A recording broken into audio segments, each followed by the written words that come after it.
In this video, I'm going to show you how to create an effective and targeted resume using simple techniques and tricks that will make all the difference. First of all, what is a resume? A resume is a marketing tool that will list your best qualifications targeted to a specific job. It presents your skills, qualifications, knowledge, and experience, and should also demonstrate your ability to produce results. Your resume shows the employer what you can do for him or her and what you have to offer. It should answer the questions the employer has, such as, so what can you do for our company? The real purpose of a resume is to get an interview. This is often something that is misunderstood. Some might initially think that the purpose of a resume is to get a job. To some extent, that is true as an end goal, but what the resume really does is present how you can benefit the company, and then if the employer is impressed, it will get you an interview. It is all a process.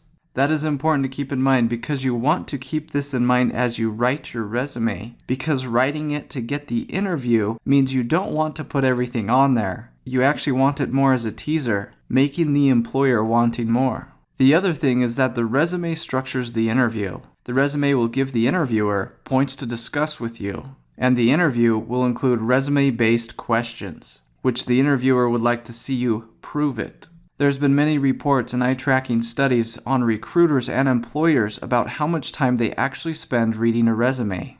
Some say 8 to 15 seconds, others say 10 to 12 seconds, and some say 20 seconds. The point is the same though. Resumes are generally not read for an extended period of time. Most between 10 to 30 seconds as recruiters and managers screen through the resumes they receive. Again, most employers look through resumes 10 to 30 seconds. What this means is that you need to keep the employer's interest up and keep it organized. Because resumes are looked over so quickly by recruiters and employers, you need to keep it organized, targeted, and concise. First, you need to have contact information on the resume. This needs to include your name, which should be bold and larger than the font on the page. Remember, a resume is something you are using as a marketing tool. You are marketing yourself. Your brand name is your name. You want them to remember it. Generally, 14 to 16 font will work. Then of course you need to have your street address. One government agency I worked for found that displaying your home address when applying to jobs out of the country or out of state for potential jobs far away seemed to have a negative effect on the responses received. So if you are applying to a position in another state or country, you may want to consider that and may want to leave it off. It really depends on if the employer typically pays for relocation and other factors. Next is the contact phone number. This should include the area code as well. You also want to include an email address that they can contact you by. It needs to be professional. So if you don't have a professional email address, I would create another one. A Gmail or Yahoo address would work fine. Something like your first and last name at gmail.com. That is professional. You don't want your email address to be something like secretlover@hotmail.com or ipartyallday@gmail.com. Pretty self-explanatory. And if you don't have a professional email, you can easily sign up for a new one and keep it simple. Then if you have a LinkedIn profile that is professional, this is a good way to showcase who you are and the different projects, skills, and experience that you have. If you have LinkedIn and it is updated and professional, you can share this link as well, and it is recommended to as long as your LinkedIn is professional and updated. This of course is optional though. So the first section on the resume should be your contact information. The next section should be a summary or highlights. Now depending on your background, if you just graduated with a degree or have an education background that you have recently completed, such as an associate's or bachelor's or graduate degree, you would want an education section next. There was an eye-tracking study done in Los Angeles, California, that found recruiters would benefit from seeing an education section first with recent graduates from colleges or universities. So if you are a recent graduate from a college level, you may want to have that education section at the top in place of the summary statement or highlights and qualifications, or career summary, which is all the same section, just titled differently. And here on the next slide will be the education section. For everyone else, the summary section should be next. So in this section, you would want to have a concise and targeted statement that would generally be 2 to 4 sentences. You want to emphasize what you offer the employer, not what you want. For example, if you are applying for a case manager position, helping clients obtain benefits from community resources, you could put provided 3 years assisting clients in identifying and obtaining benefits from available social and community services. Developed and organized programs to prevent and resolve problems related to human relationships, rehabilitation, and substance abuse. Keep in mind that the summary statement or a highlights and qualifications section can be called many things. It can be called a career summary, profile summary, career highlights, professional summary, or summary of qualifications. Again, the education section. Here you would want to include education, if any. In education, you want this up top, and again, if you are a recent grad, you want it at the very top, right below your contact information, and leave out the summary altogether. Recruiters who are looking for recent grads go to education first, and sometimes on resumes, where it's listed far below, they have to sift through the whole resume and found it more difficult if it was found all the way at the bottom, based on that eye tracking study that I mentioned before. You also want to keep everything in reverse chronological order. If you are a recent grad, putting that up top again follows this guideline. You generally want to keep everything in your work history reverse chronological order as well, meaning most recent to less recent. In the education section, you want to include all types of education, but exclude high school diploma. I know this may sound strange, but employers are not really finding high school diploma relevant. And if you look at the resumes large universities are using as a template or what they have come up with based on what they find connecting with employers and recruiters, there is often no high school diploma listed. However, if you have never worked or need to fill up space on your resume or just graduated high school, it can be used. Just be careful with that. And if you only have a few credentials or lack much of what would need to go on a resume, of course, high school information would work fine. But generally speaking, you would want to leave that off if you can. Also, you don't even have to have a degree to put anything in here.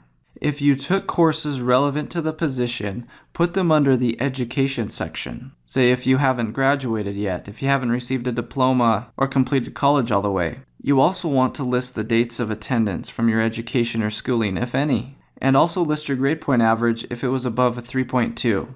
Also, for this education section, you can include military training, if any, specialized training, or certifications obtained.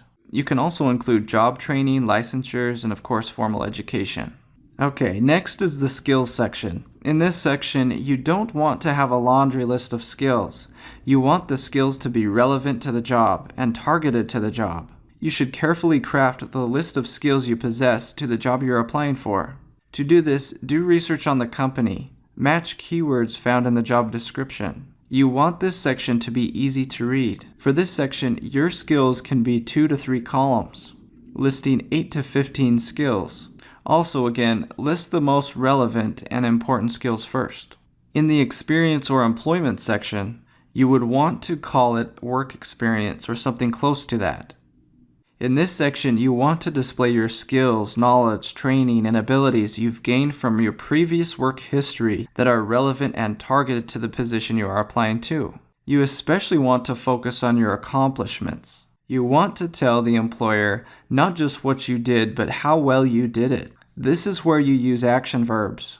I will cover this more in detail in the next video, but using action verbs show the employer that you are actively doing something. Here with this example, you can see maintained, advised, distributed, and so on. There are also other sections to include on your resume. Some sections include leadership experience. If you have any leadership experience, that is very important to put down.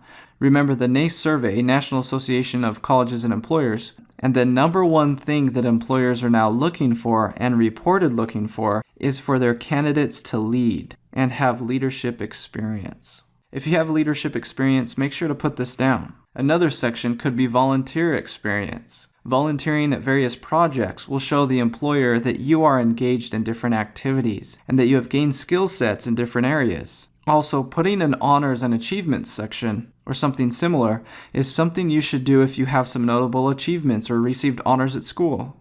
This obviously is something that will impress the employer and show that you are motivated and can achieve goals. Licenses and certifications is another section, which you of course can use to place licenses and certifications under a license and certifications heading.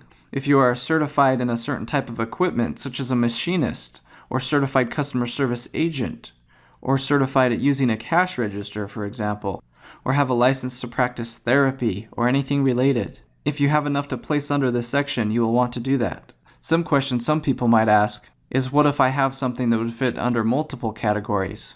So the general rule is this. You can put licenses and certifications under education, but if you have at least 3 bullet points or 3 phrases you could put under licenses and certifications, then you would want to just put that under a licenses and certifications section. If you have enough to fill 3 phrases or 3 bullet points or more, you'd want it under a specific section on the resume. You can even put personal endorsements on your resume. This is a fairly new concept. This is something that the Department of Workforce Services has found increases response rates in some cases. Typically, you would use this if you need to add more sections to your resume or to fill a whole page, because you want to fill the whole page. Or if you have a great recommendation from a previous supervisor or professor, that would benefit you to put it on the resume. But you want to make sure to put it at the bottom.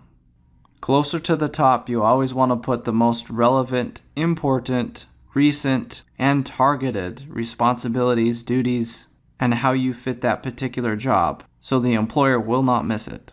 But in regards to a personal recommendation or personal endorsement, you could have the heading such as value to an organization. And then under that heading, you could place the statement or recommendation made from a previous employer, stating something like, John was an asset to the company. He achieved his sales goals and always arrived to work on time. I highly recommend John. Okay, now I have generally covered the sections of a resume. In the next video, I will show you some tricks to putting together a resume and show you how to start using a pre-made template that is provided for you as a guide. See you in the next video.